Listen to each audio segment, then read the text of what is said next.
What's up, guys? Welcome to episode 6, I believe, Tactical Minds podcast. Today we're going to be going over a little bit of my thoughts of transgenders in the military and females in combat roles. Um, haven't been getting too much videos because I'm spending a lot more time with my fiance. It is summer, so whenever she does go back to school, um, videos will be more consistent. Um, just to put that out there, but just gonna do a short little video to get my thoughts on it, just because it's a big thing right now. If you keep up with the military news and everything like that, I'm just giving my thoughts and opinions on females in combat roles and transgenders in the military. Um, it's no, there's no statistics or facts behind this or anything like that. It's just strictly my opinions on it. Um, and I guess we'll start off with the transgenders in the military, because it did just go into effect that they are going to be, I don't know the right term for it, banned from the military, kicked out of the military, whatever. So, like the way I see it is there's a very small percentage of people who are willing to serve this country voluntarily already, and to take that away from some people who volunteered to join the military and serve their country to be, kicked out essentially because of their personal choices. Um, being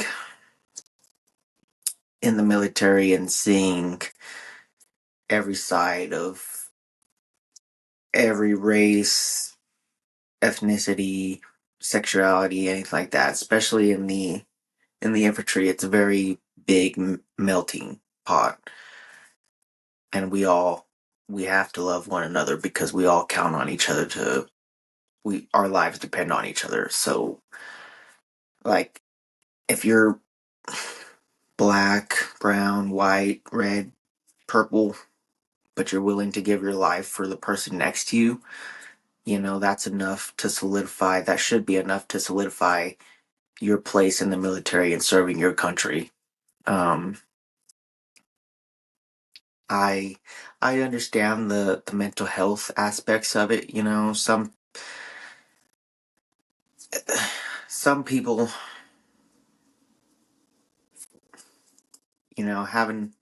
haven't been there before. Like, your mind is not clear at all. So I definitely see the part of them not being dependable because of their mindset. But that when I was going through some things, I was still able to make rational decisions. It's not like their whole rational mindset goes out the window whenever they're on these drugs. But having to depend on them, um, not being able to deploy, or worrying about, oh, am I gonna have enough medication? Do I have to go to sick call to get my meds every day? Is that gonna hinder the mission? Is that gonna hinder the team? Stuff like that. I can definitely see that, but I don't know. Like, I'm one of those people that goes both sides on it, but because I can see the rationality of both sides. But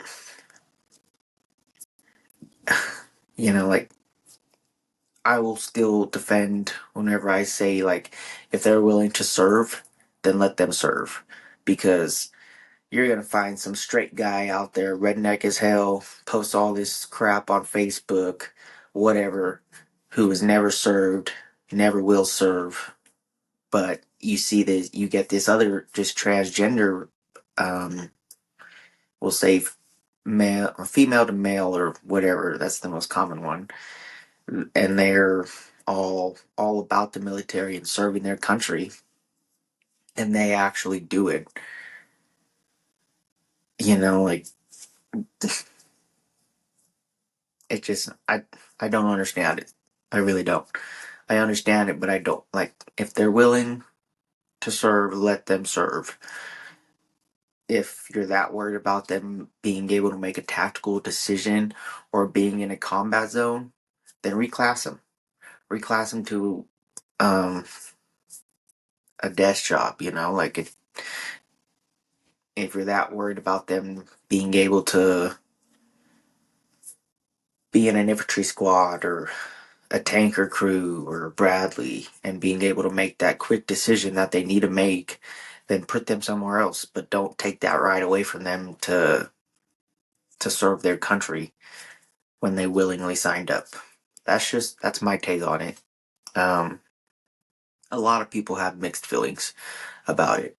A lot of people will, even though they have served, they will still shame them because of their I guess sexuality and their personal choices, like it affects their lives, which that is a whole nother thing that we can get into. Um, and it's usually always one crowd that has a problem with it, which sucks, but that's just how the world works. Um, in the future, I hope that the transgender people that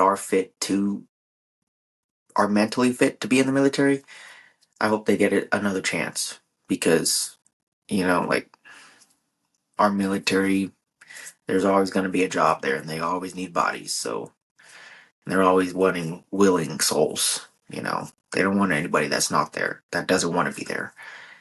So I hope, part of me does hope that they do get a second chance eventually one day.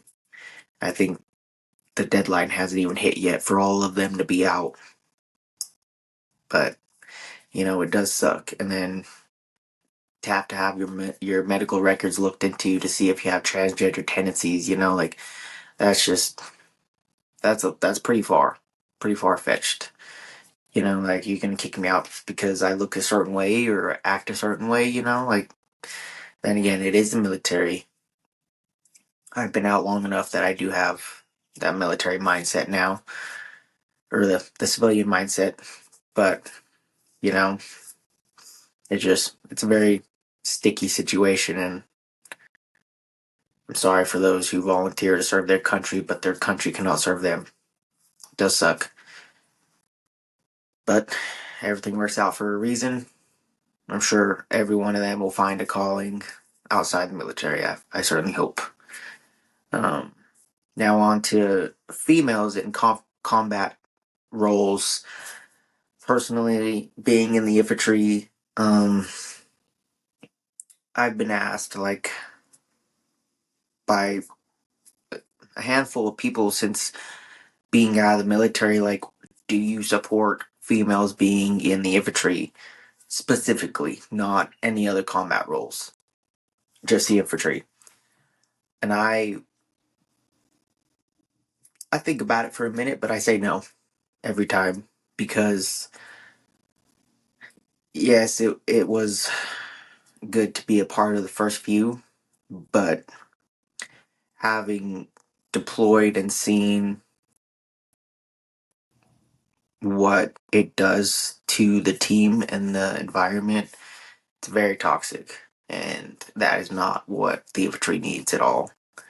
Um, I know that there's a handful of females out there in every bunch that graduates that is the real deal, and there's some that are not. They are not at all. Um, from what I can remember,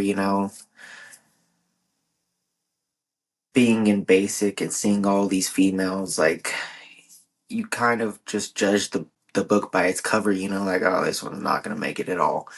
And surprisingly, shit, she did, you know. Um, but honestly, there's too many excuses for females in the infantry. They don't want to deploy, they get pregnant. They don't want to do something, they flirt with their squad leader or anyone in their chain of command to get out of it. And if they don't, then they get repercussions, or you know you have to worry about sexual assaults, more than more than not with females in the infantry, especially deployed. Um, I ran in I not personally, but I know some people that ran into things like that uh, while we were deployed over there. So it does suck, and you have to really be as a female. You really have to be built for that environment because it is a very masculine environment, and it is intimidating. And they don't care. They don't care at all if you're intimidated or not. If you can take it or not, they don't care. I know a lot of people sort of a lot of females come down with a lot of injuries. I myself had multiple injuries throughout my whole military career. I was in the best shape of my life before the military, but throughout basic, I just kept getting small injuries, but they kept building on each other and progressed into worse injuries that still affect me to this day. Um, like my knees, my feet, my hip, um, all that stuff from rucking, lower back. It's about not making an excuse, but it's about 10 times worse and harder on the female body than it is the male body. I mean, the rucksacks, we were all taught in basic that the males have all more of the weight on their shoulder. Females carry it more on their hips, prone to fractured hips and more hip injuries like that, which happened a good amount of time in my basic class. Like I said, me as well. Um, I had gotten a fractured hip. It's very small, but I was, I was not gonna about to be recycled. Like I pushed through that. Now I'm paying for it, but like it was quitting was not an option for me, or slowing down was not an option. Um, there was about like one or two females, I believe, that didn't make it through basic. I'm not too sure. I don't really remember, but around there. And just for just couldn't cut it, I guess, mentally. Um, but back to like being deployed or in garrison, like they don't want to do something, they don't want to leave. It's easy for them to get pregnant. Everyone knows that you can't be an infantryman while you're pregnant. So that's a good way to get out of a deployment. Or if you are on deployment, like, I'm just going to go mess with this guy and get pregnant and then get sent home. And that's, we don't need that in the infantry. We don't need that on the front lines or overseas. And then I will say it, the address the elephant in the room that a lot of females that do go in the infantry are lesbian. So, from experiences and seeing it all firsthand, leadership depending on the leadership, some will advance on you, some will try to advance on you. Um, and if you don't take that advance and give into it and give into whoever's doing that, they will treat you different because of it. Um, I witnessed that firsthand and went through that firsthand, and it was pretty defeating, honestly. Um, but that's just really the reality of it all. You just gotta take what it gives you and move on. Um, but I think I would still stand firm with my answer as to no females in the infantry anymore. Just too much drama altogether. Um, Too many emotions. Um, People that say that they can't make the same critical thinking and make a tactical decision in the same time frame that a man can is dead wrong. I've seen it happen. I've done it. Like females are capable of the same thing that a man is in that aspect. Not saying they are physically, because they aren't. Having gone through it, having seen it, females cannot do what a man can do for, how do I word this? A prolonged period of time. I I I will be amazed if I see a female infantry, not officer, enlisted, make it to 20 years in the infantry. Because that is damn hard. Um, but in a short term aspect, yes, a female can do what a man can. Will their bodies be as wrecked as the man? No, they'll probably be even worse. If you take a male infantryman and a female infantryman, work them out the same, they all rough the same weight, run, sit the same everything.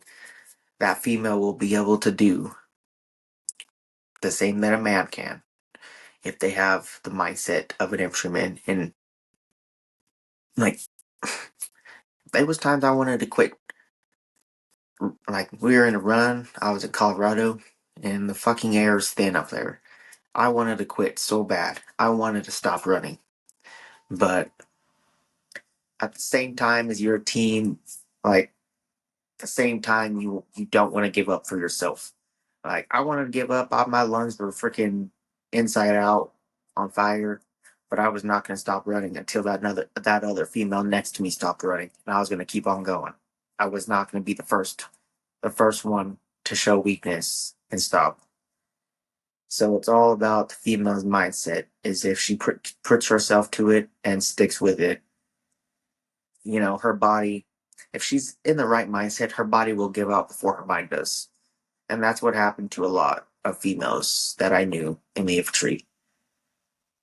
And that's just biology. I hate to say it, but it's just biology. The female body will give out faster than the mind will. But I also know some men whose mind will give out faster than their body will, and vice versa. It's just depending on the female, the mindset, everything. I'm not saying every female would is equipped to do it, because every female is not. They think it's fun and games until they get there, and then you're like, holy shit, this is not, like, I can't do this. And I have seen it. But I have seen that there's some females that are fucking G.I. Jane in that shit, and doing better than some of the guys. Like, it's just, unfortunately, I think that females should no longer be in the infantry. Um, but that's just my take on it. Just because of all the emotions going on in deployment and everything like that, it's just save the trouble, save the future females from getting sexually assaulted. I don't even know if I can say that on the internet, but I just said it. Um, like, the infantry at least. Like, it was a good run, but the infantry, I'd say, start to wind it down, on the females. Tankers, I can't really speak for them. Any other combat roles, I can't really speak for them either, because I don't know. I wasn't there. I wasn't in that career field. I wasn't in that MOS. I only saw from the infantry perspective, which is the best, in my opinion. Um, just a short little video for you guys today. I just wanted to get something quick out there. I've been wanting to do this for a little bit, but just my opinions. If you guys have any ideas of anything, any questions, any topics you'd like me to go over, please let me know. I'm going to be trying to get back on schedule here soon, so stay tuned. Might be doing some gear reviews, gun reviews, stuff like that, so stick around. Thanks, guys.